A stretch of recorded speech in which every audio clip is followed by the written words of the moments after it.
You know, an interesting thing about why I'm here today is because it's kind of my family business. One of the things that I did early on was paid attention to my grandfather, because my grandfather immigrated to this country. He was someone I looked up to. And my grandfather really said our business was education because he saw the power of education, that it could lift people up and lift them past their common circumstance.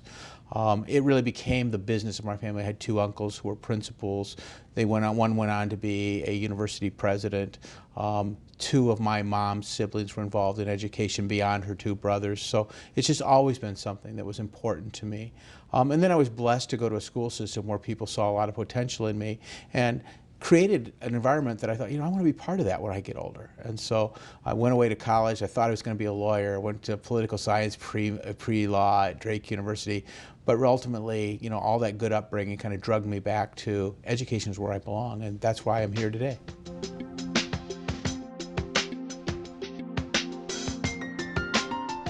One thing that I would like to tell the community is simply this, is that yes, I am in a smaller school district today, Washington County. We're a school district of about 22,000. But I think what people need to know is that not only have I been in large districts before, like the Tampa-St. Pete area, where I was a superintendent of a school district of 115,000, with, you know, about 200 plus schools. We had 900 buses rolling every day, operating budgets of $1.4 billion, very similar in size and complexity to this district. But I was also in St. Johns County, Florida, which was a large district in Florida. I was in Baton Rouge, Louisiana, which was the 46th largest school district in the country. So I do have some experience with large scale. But beyond all of that, I was also a senior vice president at Scholastic, which is the second largest publishing company in the United States, with responsibilities across the union. So, you know, I have experience taking things to scale. I have experience working with large, diverse, culturally challenging organizations, and that's why I'm here today.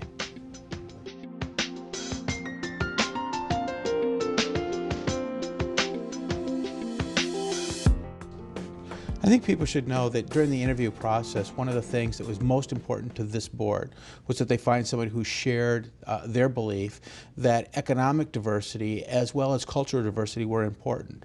I do share that feeling, and so coming here, I think it's going to be a great challenge, but also an expectation of this community to create schools where all kids feel welcome, where all kids feel valued, and quite honestly, where that diversity builds strength within this organization and adds to the value of the CMS degree.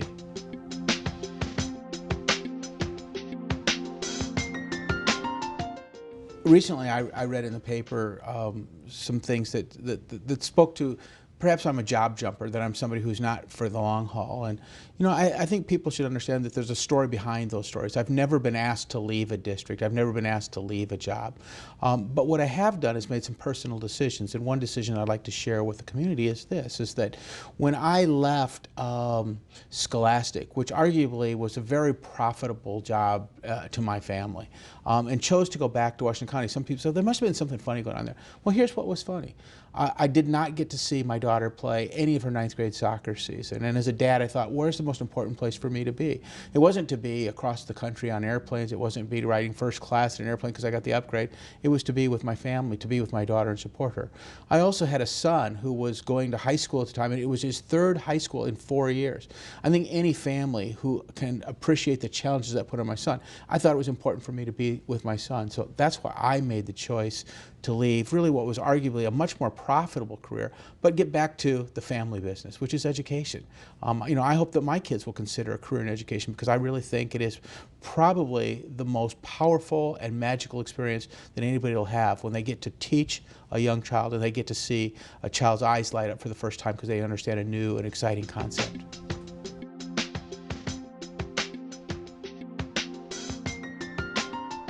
You know, people often ask me what has kind of shaped my leadership style. One of the things that has shaped me is that I was a high school basketball coach. I've also coached junior high sports, but and I've coached college sports. But one thing I learned through coaching is that you have to have an asset mentality. You have to see what kids can do well, and you build from that. It isn't about a deficit mentality or a deficit orientation. You'd never get anywhere with kids if you focus only on what they can't do. Instead, you got to focus on what they can do. So in basketball, for example, if a kid is a great ball handler, you put him in a situation where he has the ball in his hands. If a kid's a great shooter, you make sure you get him the ball in a spot where he can catch it and shoot it in the open. That's kind of what I hope to be able to do here, is to catch our kids being great and then build from that. And that's really what I took from years of coaching, years of experience on and off the practice floor, just that we can do better if we see the positive, see the good in each other. And I think that also means that we'll do the same thing with our teaching force and our administrative team.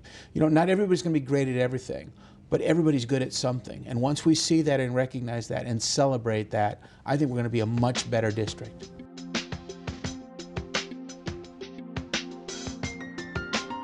So a lot of people have begun to ask me, what's important to you, what's going to happen. I think it's important for people to know that I'm still the superintendent in Washington County, Maryland, and I will be until about March 10th, maybe March 17th. And after that, I'm going to take a little time to be with my family.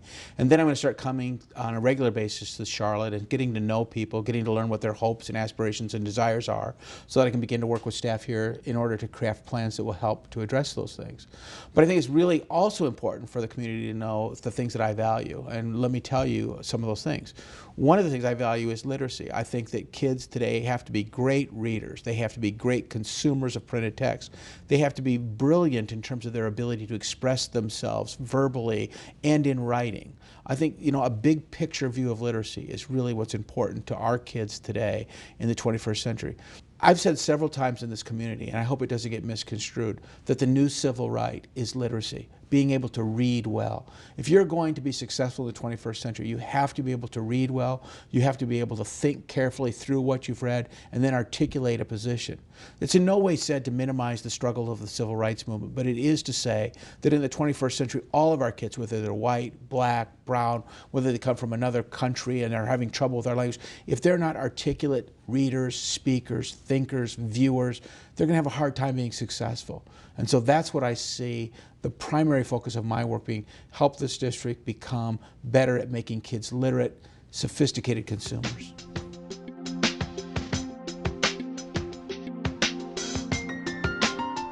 Recently, I've been having a number of discussions with board members and principals in the community. And one of the things that I've asked them is, what is a degree from Charlotte? What does a diploma from Charlotte-Mecklenburg Schools or the surrounding towns mean? And some people are having a hard time articulate that, but I will say what I think it means, and I think that what that means is that we give our kids the skills that are necessary to compete in the 21st century. That doesn't just mean going to college or university. That means being able to enter into the world of work. It means being able to enter into some of the service industries and do the right thing. I think one of the things that I will bring to the system, and I believe it's already here, but I think maybe I can draw out a little bit more, is the value and dignity of all work. Whether you're a custodian in our school system, whether you're a bus driver, a food service worker, whether you're somebody who does the job of cleaning up after a child who can't clean up after themselves. I think we've got to share this dignity of all work. And then that goes beyond the school system doors. There are many people in this community who don't have the luck of having a great formal education, yet they still contribute to our society in a meaningful way. I think we have to value and celebrate them. And I think we have to show our kids that that's a pathway to a successful life as well.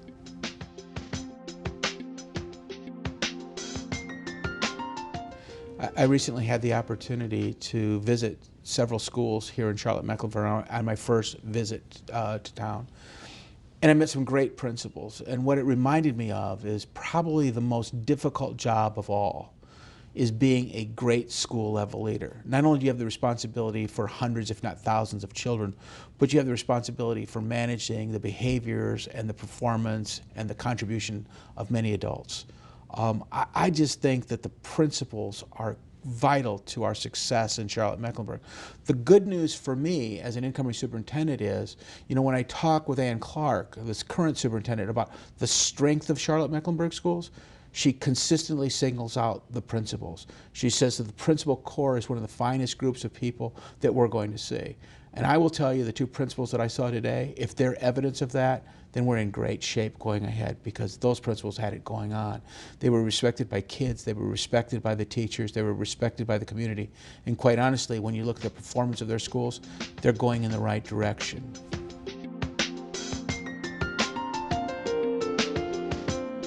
You know, when I reflect back across my career, I think one of the things that I hope people will think about me is that I've created a culture that allows them to be successful. You know, it really isn't about, you know, we added iPads for every kid in a school. It really isn't about that we raised a test score, which is important to kids as a demonstration of their learning.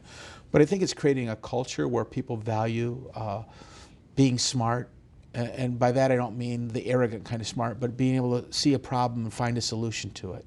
I hope that's my contribution, is that, you know, the people that I come in contact with feel better about themselves, and then in turn, as a result of feeling better about themselves, add value to the organization or add value to the life that they're in charge of kind of supporting.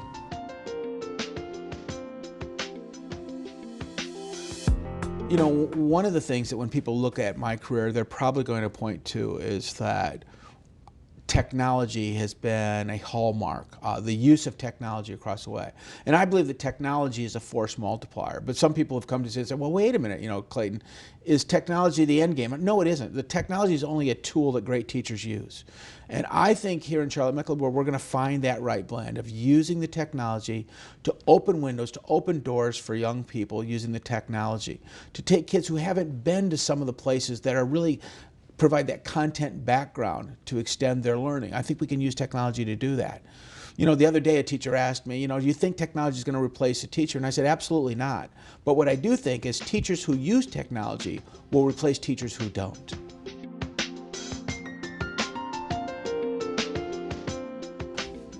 You know, when you think about great public schools, you think about the efforts of teachers, but oftentimes you forget the fact that community schools are in communities. And in communities are business and industries, mom and pop shops, large and small businesses that have to play a vital role in the education of our kids.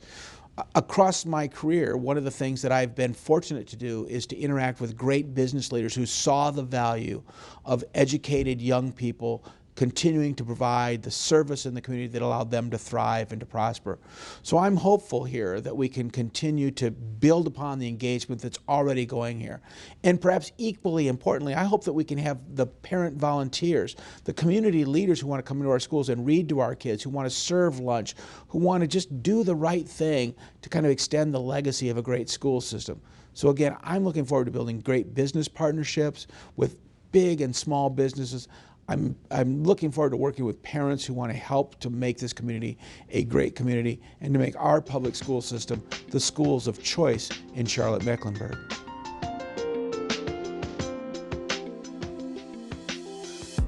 One of the things that I've been blessed with over time is the opportunity to work with other great governmental leaders.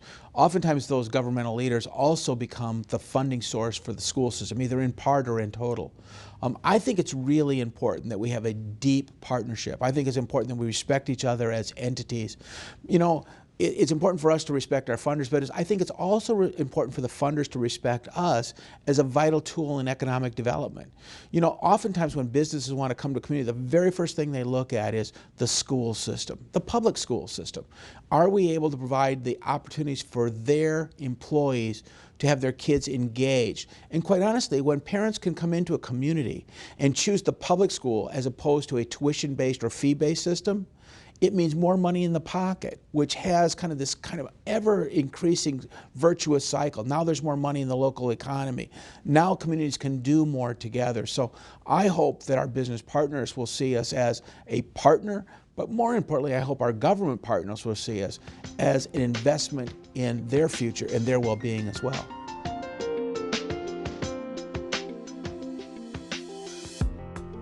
When I think about how I entered into education, you know, it wasn't just that my grandfather said it's a family business. It wasn't just the other role models in my family. One of the things that really made teaching an important part of my life was that I had great classroom teachers. I had teachers who went above and beyond what anybody would have expected them to do, even in their subject area. They developed great relationships, important, responsible, respectful relationships. They never crossed that funny line. but we always looked up to them. I think here in Charlotte-Mecklenburg, we have teachers just like that. There's no way that this district could have won the Broad Prize in 2011. There's no way that this district could be thought of as the light post for public education along the Eastern Seaboard, and in fact across the country, if it weren't for great classroom teachers. So I'm really looking forward to the opportunity to get out, to meet some of those people, to learn from them, and perhaps help to celebrate them, because quite honestly, this school district is what it is because of great classroom teachers who every day give their all to our kids.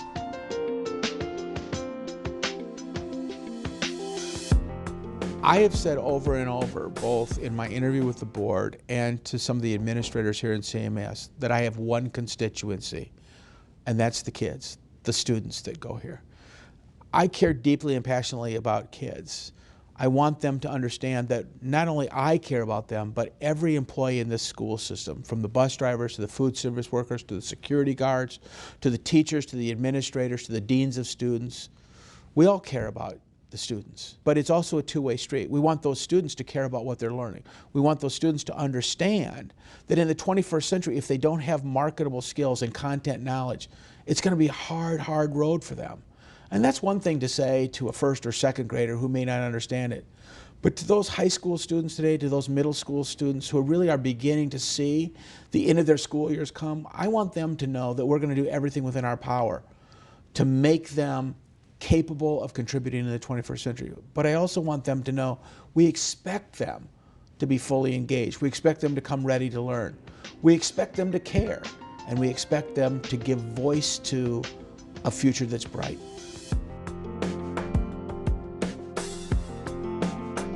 So I'd like to say hello to all of you who are currently serving in CMS or using the services of the Charlotte-Mecklenburg school system. I'm proud to be the person who's designated to be the next superintendent, to build on the rich legacy that has been established here in Charlotte. I am absolutely honored with the opportunity. I will tell you that over the next few months, I'm going to be in this community a lot, and I want to talk to you and learn what's important to you. I want to spend time getting to know this community so that I can better serve this community in the days ahead. I hope to see each of you, whether it's out at Walmart or whether it's at a local convenience store, whether it's at a gas station. I hope you'll come up and say, hey Clayton, how are you? What's going on? And here's what I want for your schools. I look forward to a great tenure in Charlotte-Mecklenburg. And again, I look forward to serving each and every one of you and the privilege of working with your children.